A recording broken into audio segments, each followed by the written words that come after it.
Mateus capítulo 14, a partir do verso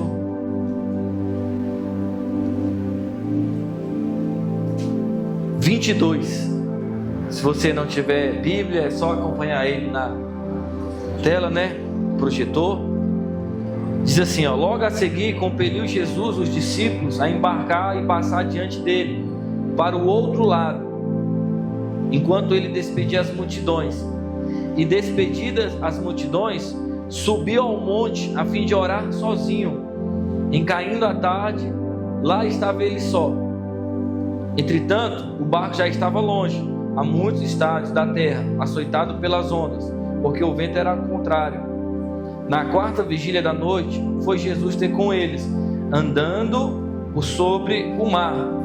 E os discípulos, ao verem andando sobre as águas, ficaram aterrados e exclamaram: é um fantasma! E tomados de medo, gritaram. Mas Jesus imediatamente lhes disse: tende bom ânimo, sou eu, não temais. Respondendo-lhe Pedro, disse: se és tu, Senhor, manda-me ir ter contigo por sobre as águas. E ele disse: vem. E Pedro, descendo do barco, andou por sobre as águas e foi ter com Jesus. Reparando, porém, na força do vento, teve medo e, começando a submergir, gritou: salva-me, Senhor. E prontamente Jesus, estendendo a mão, tomou e lhe disse: homem de pequena fé, por que duvidaste? Subindo ambos para o barco, cessou o vento, e os que estavam no barco o adoraram, dizendo: verdadeiramente és filho de Deus. Vamos fazer mais uma oração em nome de Jesus. Curva sua cabeça. Pai, obrigado por essa noite. Gratidão, porque o Senhor tem sido maravilhoso para conosco. A tua palavra diz que as causas de nós não sermos consumidos são as tuas misericórdias que se renovam todas as manhãs. Então, se estamos aqui é porque Deus permitiu respirarmos, andarmos, e isso para a glória do seu nome. Fala ao nosso coração essa noite através da tua santa palavra, porque ela é viva e eficaz, é mais cortante do que qualquer espada de dois gumes e penetra ao ponto de dividir junta, medula, alma e espírito. Nós estamos aqui por causa da tua palavra, ela tem o poder de nos unir. Então, guia-nos, Espírito Santo, a verdade. A tua palavra é a verdade. Amém? Glória a Deus. Irmãos, esse texto que nós lemos é rico com o que diz respeito ao que nós podemos aprender e aplicar em nossas vidas. E por isso, preste bastante atenção. Como eu disse no início, Deus vai falar fortemente ao meu e ao seu coração, e nós vamos sair daqui renovados, fortalecidos em nome de Jesus. Amém? A maioria dos irmãos ainda não aprenderam a ser dependentes de Deus.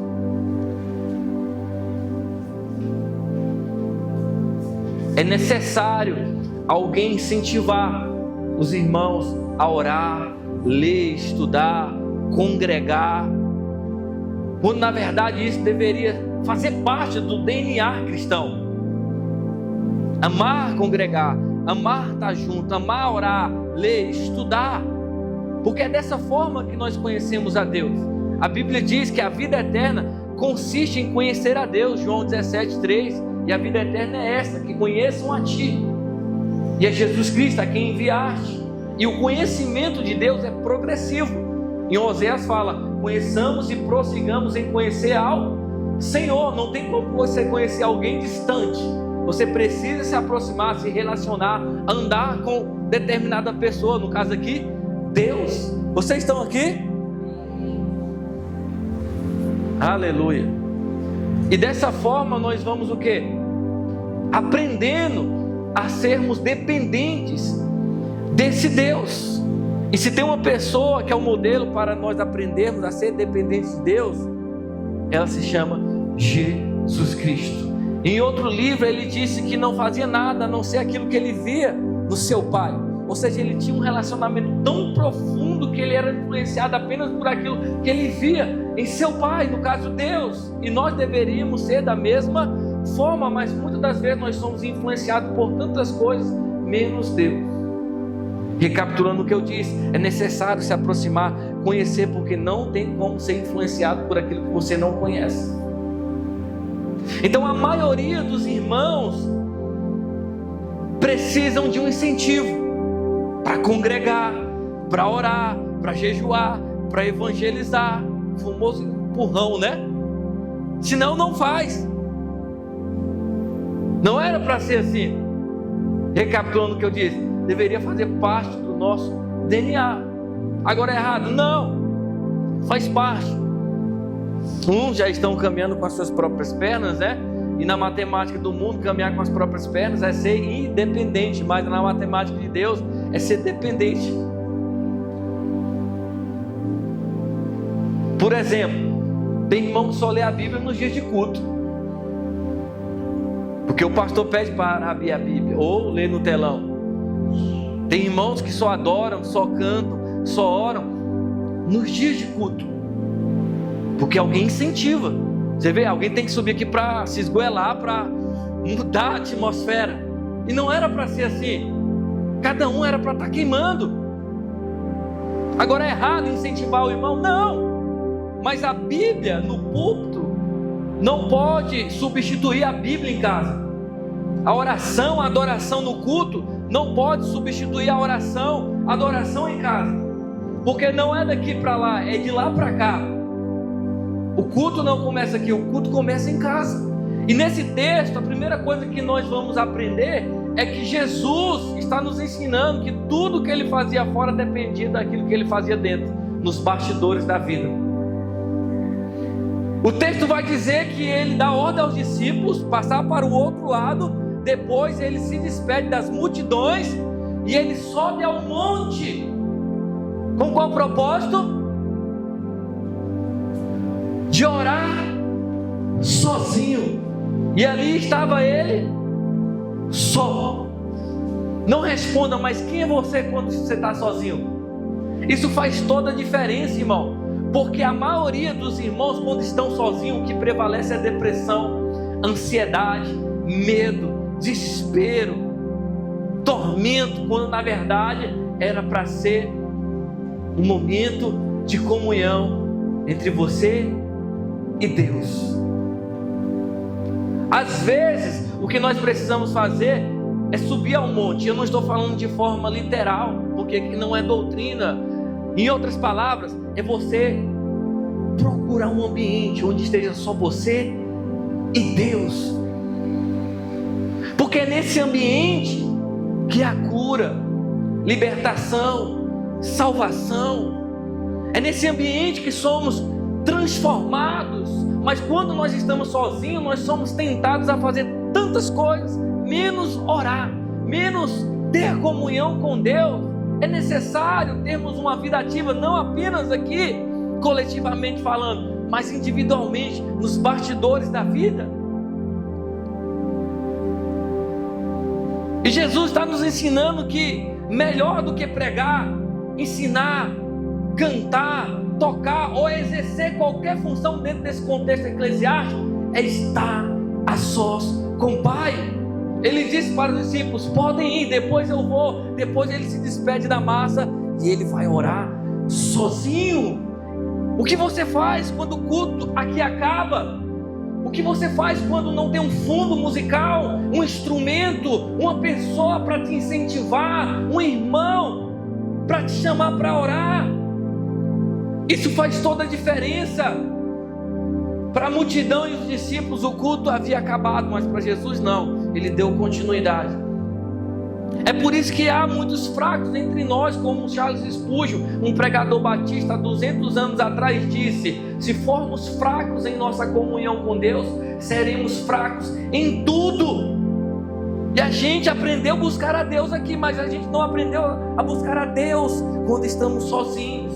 Por isso que muitas das vezes somos o quê? Dominados pela opressão, pelas circunstâncias, porque nós não estamos enraizados em Deus. Irmãos, é preciso você ter um momento a sós com Deus. O mundo mundo que nós vivemos é um mundo de Marta, ou seja, um mundo acelerado, corrido, e se você não vigiar, a correria do dia a dia te afasta do amor de Deus que você nem percebe, e você chega aqui, você quer que o pastor ou o ministro de louvor, um obreiro faça mágica. Não, você precisa manter a sua vida ativa com Deus, de oração, de comunhão, nos bastidores da vida.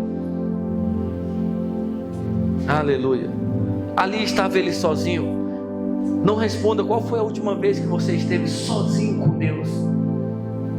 Qual foi a última vez que você buscou de todo o coração, que você se derramou, que você se entregou. Aleluia. Jesus não ensinou os discípulos a pregar, a ensinar, a evangelizar, mas Jesus ensinou os discípulos a orar. Lembra? Quando vocês forem orar, é o que é para fazer? Vocês estão aqui? Eu creio que eu estou diante de pessoas que leem Bíblia. Aleluia. Quando você for orar, você tem que fazer o quê? Entrar no quarto, e o que mais?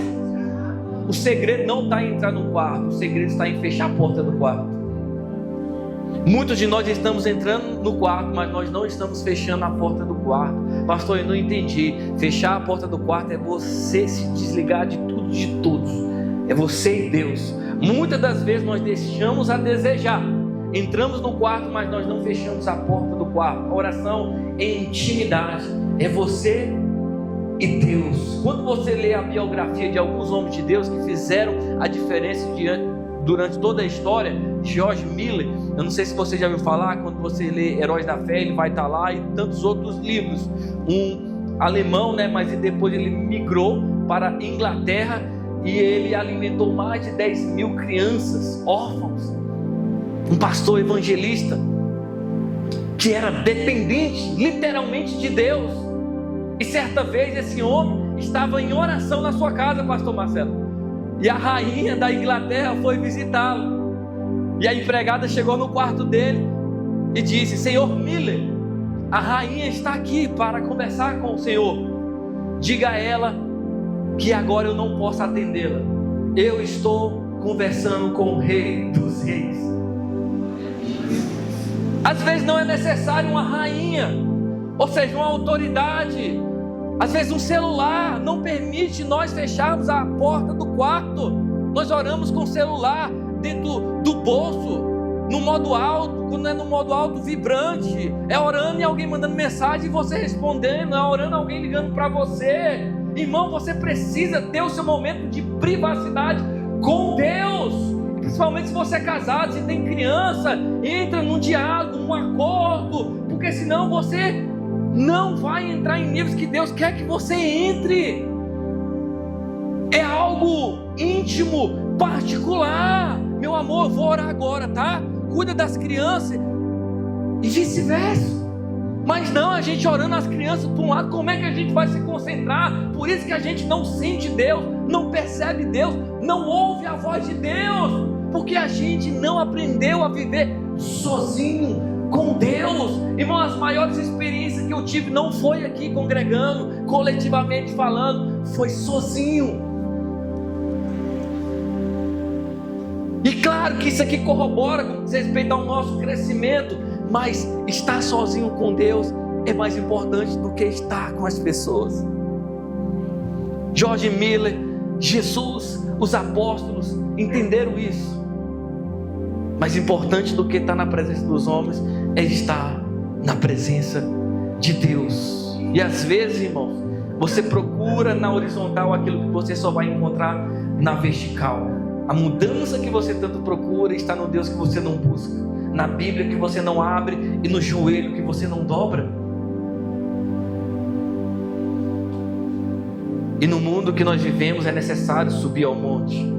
Recapitulando o que eu disse, não é de forma literal, é você procurar um lugar onde vai estar só você e Deus. Porque todos nós trabalhamos, estudamos, temos família, temos compromissos, então é uma correria. E se você não parar e priorizar a oração, é questão de tempo, você vai se esfriar. Daqui a pouco você está como um picolé gelado e diz: eu não sinto Deus. Como é que vai sentir?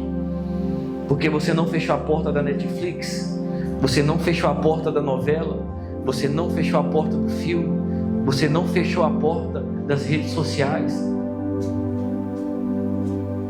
E deixa eu abrir um parênteses: não é pecado a gente assistir uma série ou um filme, mas tudo tem seu tempo. E às vezes a gente tem tempo para tantas coisas, mas nós não temos tempo para Deus. Na verdade, nós temos tempo, mas Deus não é a prioridade, porque tudo que é prioridade você consegue um tempo. E Jesus percebeu que ele estava o quê? Sendo sugado. E ele deu ordem: podem ir, depois eu vou.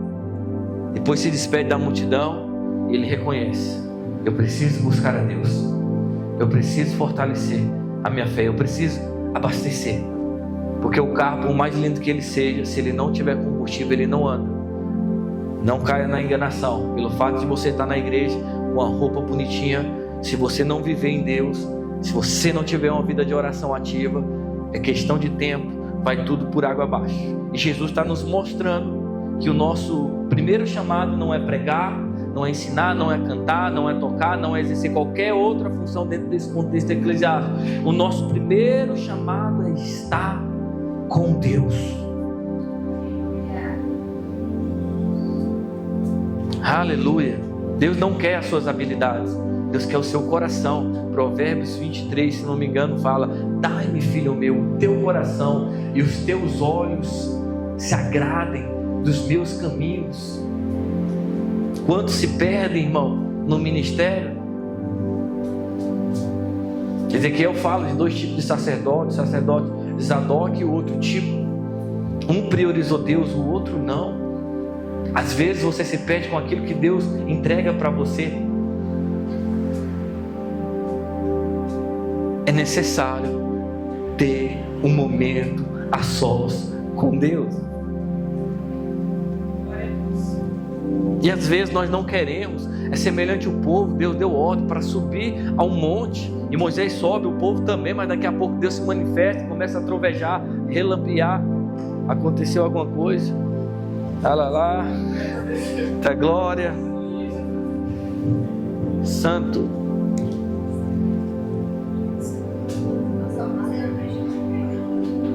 É a pilha, o inimigo está furioso. Deixa eu trocar. Essa aqui tá boa? Tá. Obrigado. Rapaz, é forte, olha aí, ó. Eu aprendi com o professor de ontem. Se você viu, faça. O professor de ontem tem um amigo, e uma vez ele nos ensinando a servir.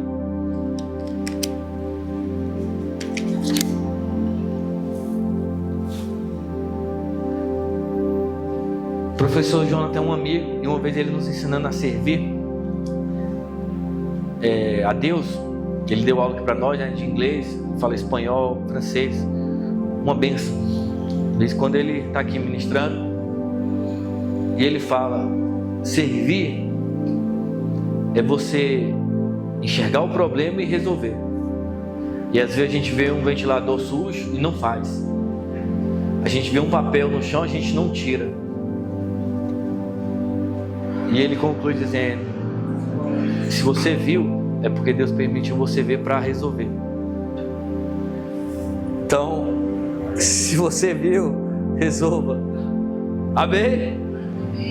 E voltando, porque eu estava falando, o nosso primeiro chamado é estar com Deus. O nosso primeiro chamado é viver nele. E depois as outras coisas serão acrescentadas. Não está escrito: buscar depois em primeiro lugar o seu reino e a sua justiça. O resto é consequência. Obrigado, Espírito Santo. Estava falando de Moisés. Subiu ao monte, o povo também. Deus se manifestou através de trovões, relâmpagos. E o que o povo diz? Fala tu, Moisés, conosco, e não Deus. E hoje a maioria está assim: prefere o Moisés do que falar com Deus. E Jesus não morreu naquela cruz para você ter uma vida com Deus através de um intermediário. Não, o intermediário é Jesus Cristo. Está escrito em Timóteo: só há um mediador entre Deus e os homens, Jesus Cristo, o homem. E voltando para a pergunta, mas não responda. Qual foi a última vez que você esteve com Deus sozinho?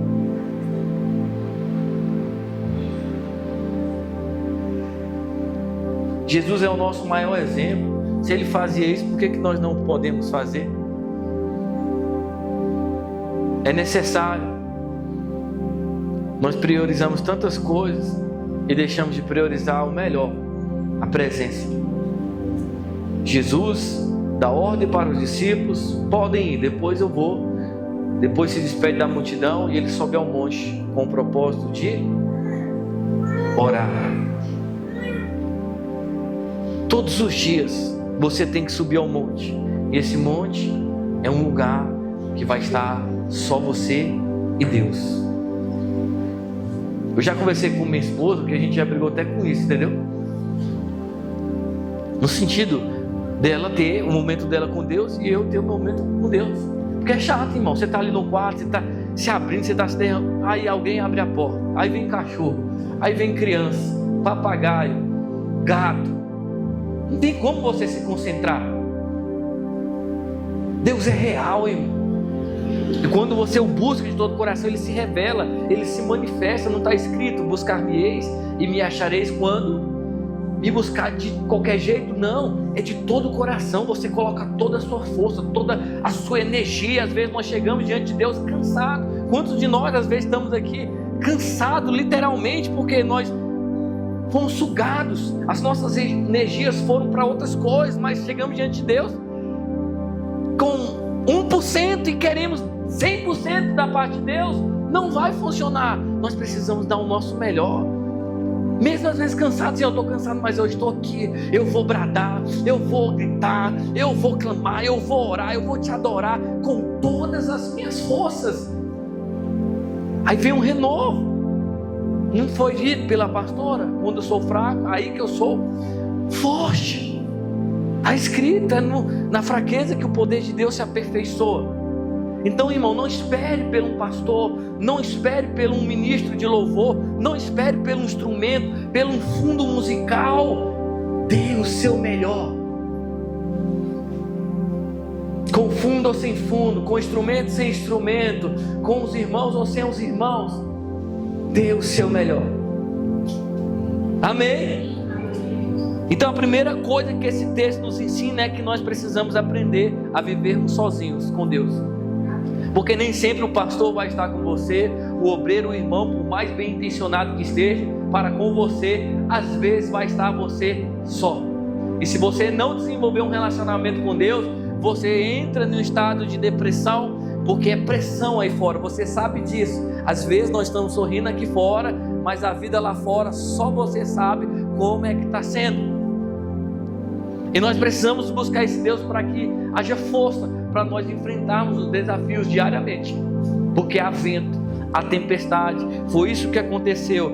Por fato de demorar aqui, os discípulos foram levados para o outro lado, porque o vento era ao contrário. Aí no versículo 25 vai dizer assim: da noite foi Jesus ter com eles, andando por sobre o mar.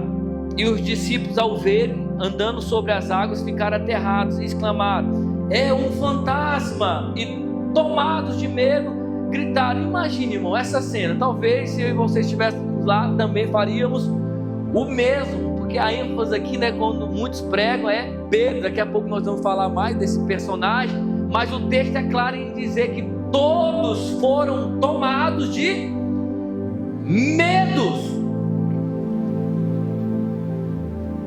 E Pedro, pelo contrário, mesmo com medo, ele foi o quê? Ousado. Ele teve coragem, ou seja, saiu do barco, porque Jesus disse: vem, e ele foi. E quantos de nós, irmãos, ainda estão dentro do barco, acomodados na zona de conforto, porque não quer enfrentar o vento, a tempestade? Mas se você quer encontrar Jesus, é necessário sair do barco. Se você quer andar sobre as águas, é necessário sair do barco. E talvez você pense: mas ele se afundou. Daqui a pouco nós vamos falar sobre isso. Mas sempre foi assim, pastor Marcelo. A crítica, né? Porque Quem não sai do barco, critica quem sai do barco. Quem não anda sobre as águas, critica quem anda sobre as águas. Ou seja, quem não acredita nas promessas de Deus, nos milagres de Deus, fala mal de quem acredita nos milagres, nas promessas de Deus. Quem não dizima, quem não oferta, fala mal, critica de quem oferta, de quem dizima.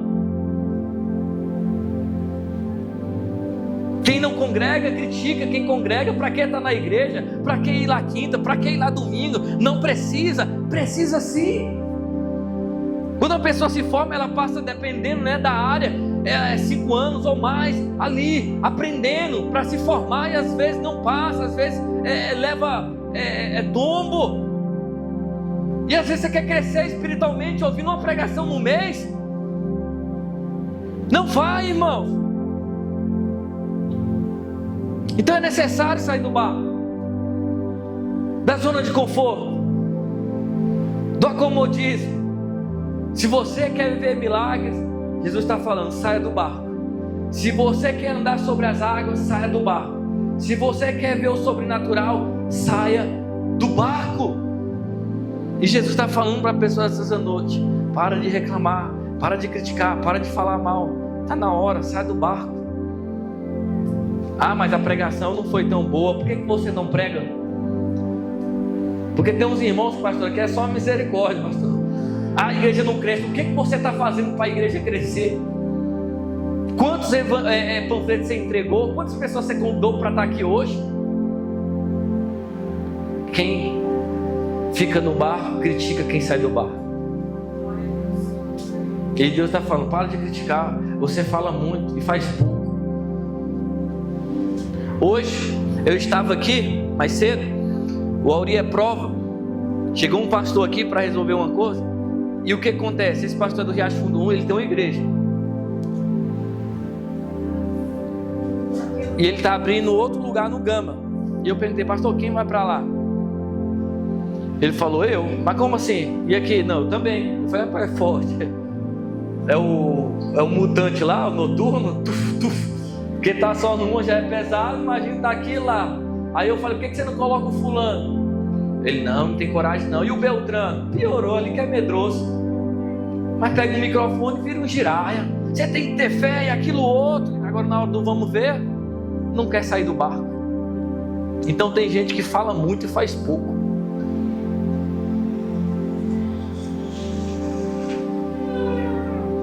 Pergunta para quem está do seu lado, você está dentro do barco ou fora do barco?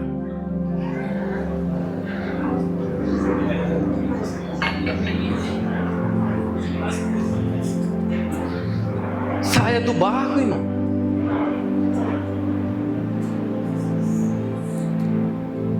Pedro tomou uma atitude que os outros não tomaram. Talvez os outros pensaram, né? Eu falei para não sair, eu falei que não era para pular, eu falei, olha o vento, Pedro, olha a tempestade, você está doido. Mas se você quer andar sobre as águas, você precisa sair do barco.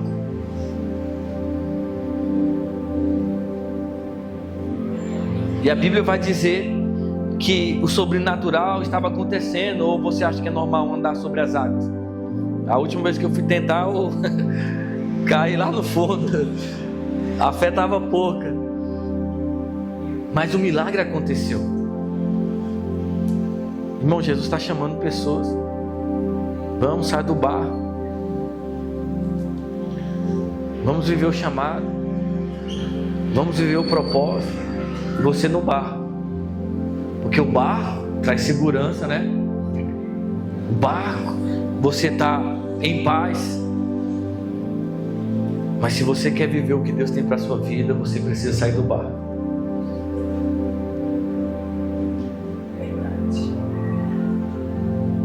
Ah, você viu fulano cantando? Vai lá cantar no lugar da pessoa. Você viu a pessoa tocando? Vai lá tocar no lugar da pessoa. Eu aprendi com um homem, ele disse certa vez para mim, pastor, você só pode criticar alguém que está abaixo de você, nunca critica alguém que está acima de você. Porque você não chegou onde ele chegou, então por que você está falando dele? Vocês estão aqui? Então Pedro sai do barco e o milagre acontece, o sobrenatural, andando sobre as águas. Mas o texto vai dizer no versículo 30: reparando porém na força do vento, teve medo. Você repara com o quê? Com os olhos. Ou seja, a visão dele, pastor, não estava em Jesus naquele momento. Você não está entendendo, irmão. Quando a sua visão está em outra coisa, o resultado é queda.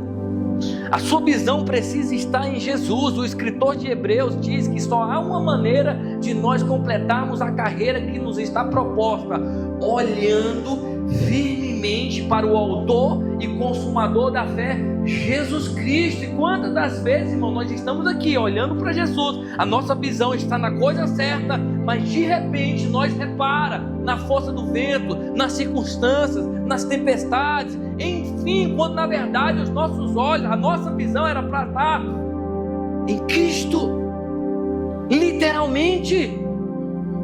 Às vezes você está olhando para o fulano, Beltrano. Uma vez uma pessoa chegou para mim zoando do outro: tu viu a gravata? Parecia uma banana. Eu falei: irmão, olha para Jesus, para de olhar para a gravata do homem. Também a gravata parecia uma palmeira. Eu falei: eita glória. Vocês estão aqui? Mas nós precisamos olhar para Cristo, irmão. Paulo diz: sejam meus imitadores como também eu sou de Cristo. A referência não era Paulo, a referência era Cristo. E para onde você está olhando? A sua visão está em que direção? No momento que Pedro estava olhando para Jesus, os milagres estavam acontecendo, eles estavam andando sobre as águas, mas reparando na força do vento, teve medo. Nós precisamos olhar para Jesus, nós precisamos perseverar olhando para Jesus. Você vê que cada ano que passa os escândalos aumentam. E isso vai aumentar cada vez mais, porque Jesus diz: é inevitável que venham escândalos, mas ai daquele por meio de quem vem. Era melhor amarrar uma pedra de moinho no pescoço e se lançar no fundo do mar. Irmão, uma pedra de moinho pesava quase 500 quilos. Imagina, Jesus está falando: bora, se adianta, porque quando o leão da tribo de Judá se manifestar, não vai ter para onde correr. Nós precisamos olhar para Jesus. Nós precisamos se apegar ao Senhor. Lá no livro de Números fala que as serpentes, por causa dos pecados das pessoas, estavam matando o povo de Deus, mordendo as pessoas, e elas pereciam. E Deus falou para Moisés: levanta uma serpente de bronze e coloca num lugar bem alto. E as pessoas, quando foram mordidas pelas outras serpentes, olharem para a serpente de bronze, elas serão curadas. E assim aconteceu. Quando as pessoas eram mordidas pelas serpentes, elas olhavam para a serpente de bronze e elas eram o quê? Curadas. E no livro de João, capítulo 3, versículo 14, 15, se não me engano, Jesus diz: da mesma forma que Moisés levantou a serpente de bronze no deserto, importa que o Filho do Homem seja levantado, e quem crê, quem olhar para ele, será curado, será liberto, será salvo. Em outras palavras, da mesma forma que as pessoas lá atrás eram curadas, também quando nós olhamos para Cristo, somos curados, somos libertos, somos salvos. Amém. A sua visão precisa estar em Cristo. Lá no livro de Isaías ele diz: olhai para mim e sejam salvos, vós de todos os limites da terra. Glória a Deus. Irmãos, eu fui de outro ministério, eu já passei por tanta coisa com a minha esposa nos bastidores, e nós só estamos aqui porque nós olhávamos e olhamos e olharemos para Cristo.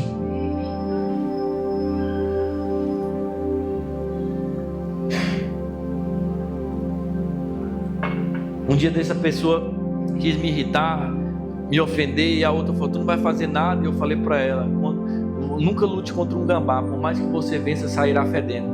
Não vale a pena descer o nível, você se iguala. Por isso que Salomão diz: sobretudo você deve guardar, guarda o coração, porque dele procede as fontes da vida. Então na nossa caminhada as pessoas vão nos caluniar, vão nos xingar, vão nos perseguir. Não está escrito, irmão? Jesus disse: se chamaram o dono da casa de Beelzebu, quanto mais os seus domésticos.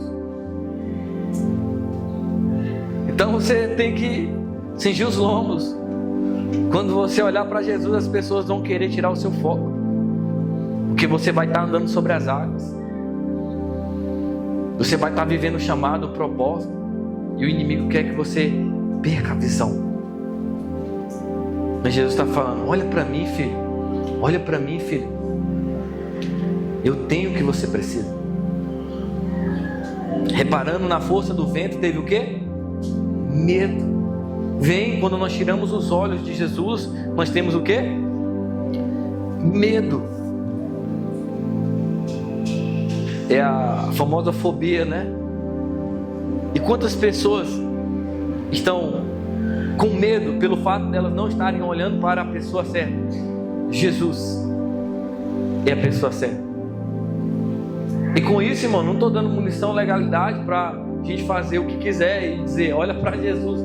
Não. Devemos melhorar, né? Como servos, como cristãos, e darmos um bom testemunho. Mas a virtude que flui em nós é mérito dele. Não está escrito: sem mim nada podeis fazer. É o que o Calvino disse, né? Tudo que você vê de bom em mim é Cristo, e o mal sou eu mesmo. Então, quanto mais nós tivermos, né, em Cristo, mais ações positivas e reações vamos ter, para a glória de Deus. Mas recapitulando, o medo paralisa a pessoa. Preste atenção, eu nunca vi, eu acredito que você também não, uma pessoa com medo vencer na vida. O medo paralisa a pessoa. Lá em João diz que o medo produz tormento. Aquele que tem medo, ele não é aperfeiçoado. E ele diz que o verdadeiro amor lança fora todo o medo. Deus é amor. Ou seja, quando você está nele, não há espaço para o medo, não há espaço para depressão, para ansiedade. O que vai prevalecer é a justiça, a paz, a alegria que vem por meio do Espírito Santo. E a gente pode abranger nessa mensagem, não só com respeito à espiritualidade, mas o cotidiano, irmão.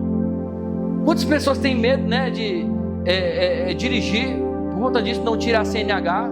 Inclusive, se você tem mais de 20 anos, não tem a sua CNH, está repreendido, irmão. Você está atrasado. Eu creio que você vai tirar em nome de Jesus, e Deus vai abençoar um carro para você em nome de Jesus. Amém? Receba. Ah, não sei dirigir, não, irmão. Não é questão nem de luxo, necessidade, resolver uma coisa, ir ali e tal. Vocês estão aqui? Outras têm medo de se relacionar pelo fato de não ter dado certo o relacionamento, né? Tóxico, abusivo. A pessoa permitir o medo, o inimigo mentir para ela e dizer: não, todos os homens são iguais, ou vice-versa, né? Todas as mulheres são iguais, e a pessoa não tem mais o quê? Coragem para construir uma nova família, porque tem medo. Outros têm medo de abrir uma empresa porque não deu certo. Não, a fé é a certeza, é o oposto de dúvida, de medo, porque aqui vai dizer que ele teve medo e depois duvidou. Ou seja, o medo atrai a dúvida atrai o fracasso. Esse mesmo pastor, olha, meu Deus do céu, isso aqui é muito forte. O Auri é prova que ele não deixou mentir, não sei se ele percebeu, mas esse pastor que vai estar lá aqui, eu falei: pastor, o altar, ele está me mostrando as fotos, coloca, vai ser de concreto, né? Bom, né? Para pular e tal, que não quebra. Aí ele: não, eu vou fazer de ferro. Por que não? Porque quando sair de lá, a gente leva os ferros. Eu falei: o cara nem entrou e já está pensando em sair. Tá assim o povo, irmão. Eu até falei com o obreiro, falei: o que o pastor tem na mente? Ele: nem eu sei. Eu falei: é forte. Eu falei: não, se não der certo. As pessoas estão assim: eu vou entrar nesse relacionamento, se não der certo. Isso é vergonha, irmão, para você como um cristão. Por isso você passa, ó. É igual como se diz aí, pirangueiro, né? Se relaciona com um, com o outro. Irmão, os filhos de Deus são guiados pelo Espírito de Deus. Falta comunhão, falta direção da parte de Deus para a sua vida. Para de se precipitar. Em Provérbios capítulo 19, versículo 2 diz que agir sem pensar, a gente peca, a gente erra.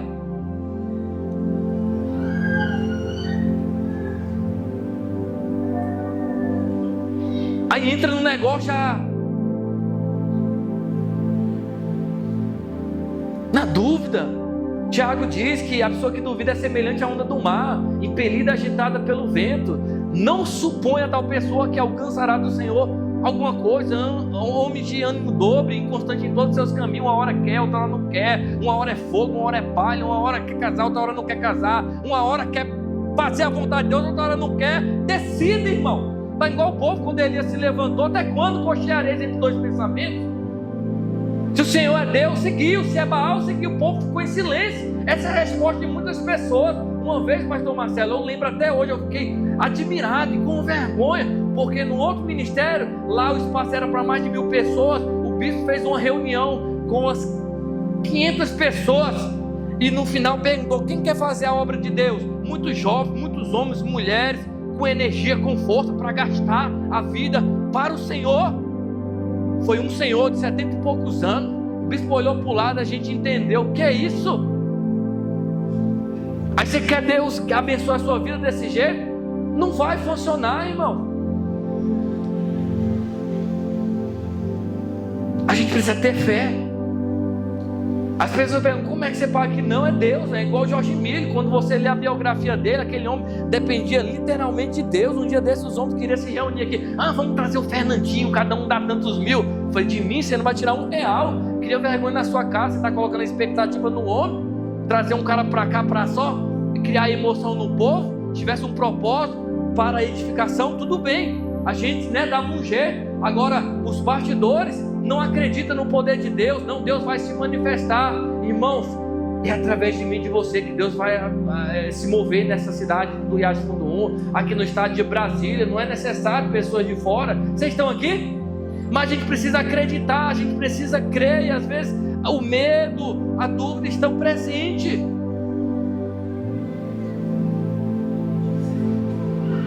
A fé é certeza, ou seja, ausência de dúvida. Duvidou, já era. O inimigo entrou, ganhou. Um pastor amigo nosso estava aqui. Aí chegava uma varoa, ele é de Deus. Aí daqui a pouco não é de Deus. Você acredita, pastor Marcelo? Na casa dessa mulher aqui, da dona Bernadette, tem um vídeo até hoje, pastor. O pessoal gravou, ele se declarou para uma mulher, falando: não, é de Deus. Deus confirmou no meu coração. É a mulher.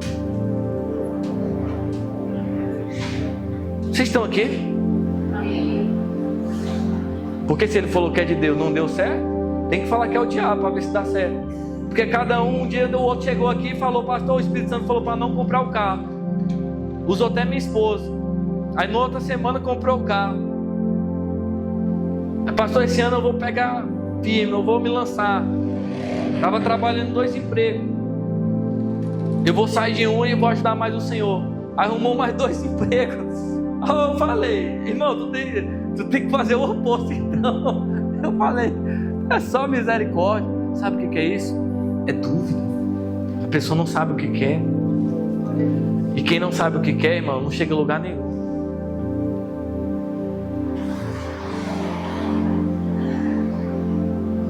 Quando eu fui casar com minha esposa, o bispo falou: você vai noivar, arruma uma aliança. Eu sem nem R$1 no bolso, a aliança lá, da arca da aliança, o propósito. Eu peguei a aliança. Vê aí, mulher, qual que cabe no teu dedo? Porque a emendinha aqui pro lado de baixo, tá lá no altar. Aqui sim. Os cabas ficam dando desculpa, não tem coragem de colocar uma aliança no dedo da mulher, não tem coragem de pagar um cartório, não tem coragem de assumir um compromisso. Que dúvida. Vocês estão aqui? Em casamento, irmão, não é só sexo não, tá? Chegar os boletos, a mulher tá naqueles dias pra você ver. Chega com chocolate lá do bonão. Não leva ela pro cinema, com aquele mimo. Então, irmãos, vamos remover da nossa vida o medo, a dúvida. Vamos andar por fé. A Bíblia diz que o justo vive pela certeza. Glória a Deus. Reparando, porém, na força do vento, teve medo.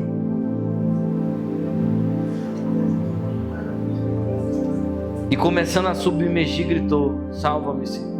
É isso que acontece. O medo entra, a gente começa a naufragar, afundar.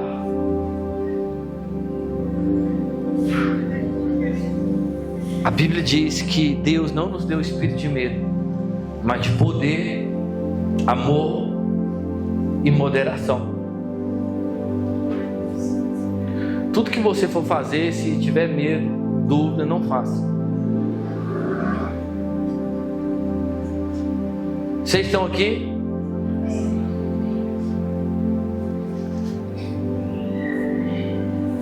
E prontamente, o versículo 31, Jesus, estendendo a mão, tomou e lhe disse: homem de pequena fé, por que duvidaste? Por que duvidaste? Ele disse: homem de pequena. Quando nós duvidamos, nós temos uma pequena fé. Irmão, quando nós estamos de fato na fé, nada nos abala. A Bíblia diz: os que confiam no Senhor são como o monte Sião, não se abala, firme para sempre. Não é qualquer um, é os que confiam no Senhor, são como um monte Sião, uma rocha, não se abala. Pancada de um lado, é pancada de outro, é vento, é tempestade, é chuva. Saia do barco, mas ignore a força do vento. Eu vou repetir: saia do barco, mas ignore a força do vento. Você deu o primeiro passo, saiu do barco, agora é ignorar a força do vento. Ou seja, continuar olhando para Jesus até que Ele venha. Não para. Amém? Como é que está a nossa fé? Porque se Ele diz homem de pequena fé, significa que tem homem de grande fé, né? Mas fé nós temos. A questão é como é que ela está? Lá em cima ou... Você quer saber se realmente se você tem fé? É quando surge um problema, uma circunstância, na pressão. É aí que você descobre o nível da sua fé. Quando está tudo bem, irmão, é fácil você confiar em Deus, adorar a Deus, orar ao Senhor. Mas quando as coisas não estão indo bem, como a pastora ministrou um dia desse sobre Jó, e o homem disse: eu sei que o Redentor vive e por fim se levantará sobre a terra. Eu estou passando tudo isso, mas eu sei que Deus vai se manifestar. Amém? Porque o medo, ele vai bater a porta, irmão. Você precisa entender isso. Quer dizer, pastor, você não tem medo? Eu tenho medo de muitas coisas, mas ele não permanece. É uma luta. Você ter medo é uma coisa, você permanecer com medo é outra coisa. Então na vida nós vamos ter medo, mas nós não podemos permitir ele se instalar, porque isso vai gerar dúvida e isso vai levar a frieza espiritual, e a nossa fé vai estar lá embaixo. A gente não vai ter forças para lutar, porque aí fora você sabe, não é brincadeira, é um leão por dia. Tem que ter fé, porque não há outra maneira de agradarmos a Deus. Sem fé é impossível agradar a Deus. Você pode chorar, você pode pular, você pode cantar, você pode rodar, você pode correr, mas se você não tiver fé, Deus, Provérbios 24:10, se te mostras fraco no dia da tua angústia, a tua força é pequena. Se você inverter, se te mostra forte no dia da tua angústia, a tua força é grande. Então a gente precisa ter estrutura para aguentar pancadas. Ninguém cresce, irmão, na zona de conforto. Eu estou lendo um livro de Jeremias, no capítulo 5, ele questionando Deus por tudo aquilo que ele estava passando, as injustiças, a corrupção, e Deus diz: se te fadigas correndo com homens que vão a pé, como poderá competir com os que vão a cavalo? Se em terra de paz não te sente seguro, o que você fará na floresta do Jordão? Em outras palavras, pequenas coisas já te abalam. Imagine você no meio do mar, com vento, tempestade. Deus é bom. Ele quer nos ensinar a termos uma fé como os irmãos, diante da fornalha de fogo ardente. Se Deus quiser livrar, Ele vai livrar. Se Ele não quiser, eu estou aqui. Pode colocar no fogo. Eu não vou retroceder. Mas isso vai custar a sua cabeça. Eu não vou retroceder. Vai custar a sua vida. Eu não vou retroceder. Mas vale agradar a Deus do que a homens. Como é que está a sua fé, igreja? Você acha que para permanecer casado você não precisa de fé? No ministério você não precisa de fé? No seu trabalho você não precisa de fé? Na vida? É a fé que agrada a Deus. E a fé é pautada no que está escrito e não no que nós achamos ou pensamos, mas na palavra de Deus. Se Ele te chamou, é porque Ele vai te sustentar. Porém, permaneça olhando para Ele. Ignore a força do vento. Não permita o medo te paralisar, porque isso vai gerar dúvida e você não vai alcançar nada, segundo o que está escrito em Tiago. É semelhante a uma montanha russa. Uma hora está em cima, uma hora está embaixo, uma hora está de um lado, outra hora está de outro lado. A pessoa não sabe o que quer. A gente precisa ter uma fé a qual vai nos conduzir à vitória, para a glória de Deus. Então, o primeiro passo é desenvolver um relacionamento com o nosso Pai, quando ninguém está nos vendo.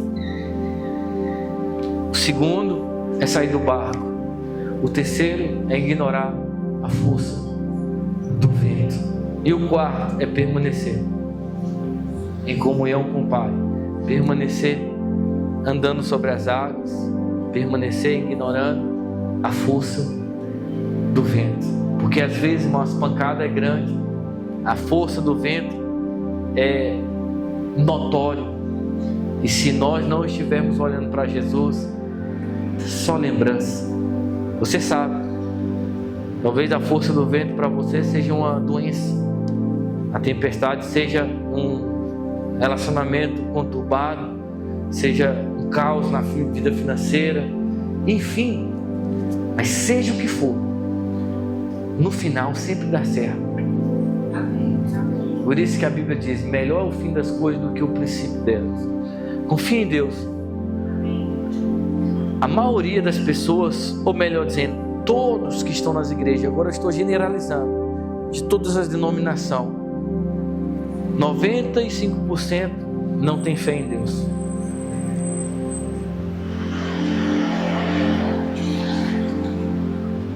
A nossa fé é demonstrada no momento de pressão, no momento da tentação, no momento do desespero. É aí que nós demonstramos se temos ou não fé em Deus. Eu lembro, pastor, de um homem que dizia que tinha fé, e ele estava dentro de casa e fora de casa, nublado, como se fosse chover, e ele começou a orar: eu creio em Deus, não vai chover, eu creio no Senhor. E começou a declarar, começou a orar: não vai chover, em nome de Jesus. Aí ele sai de casa com o guarda-chuva. Às vezes nós estamos desse jeito: não vai chover, a gente pega o guarda-chuva. Ou seja, a gente não confia. Irmão, Deus vai fazer coisas extraordinárias em nós e através de nós, em nome de Jesus. Isso que vai ficar pequeno, em nome de Jesus. Deus conta com você. Está na hora de sair do barco. Está na hora de nós fazermos a vontade de Deus, sem reservas. Está na hora de nós nos lançarmos, porque Ele nos chamou. Venha, confia na palavra, e Deus vai fazer maravilhas, no nome de Jesus. Fica de pé no seu lugar. Eita glória, amém. Levante suas mãos no nome de Jesus.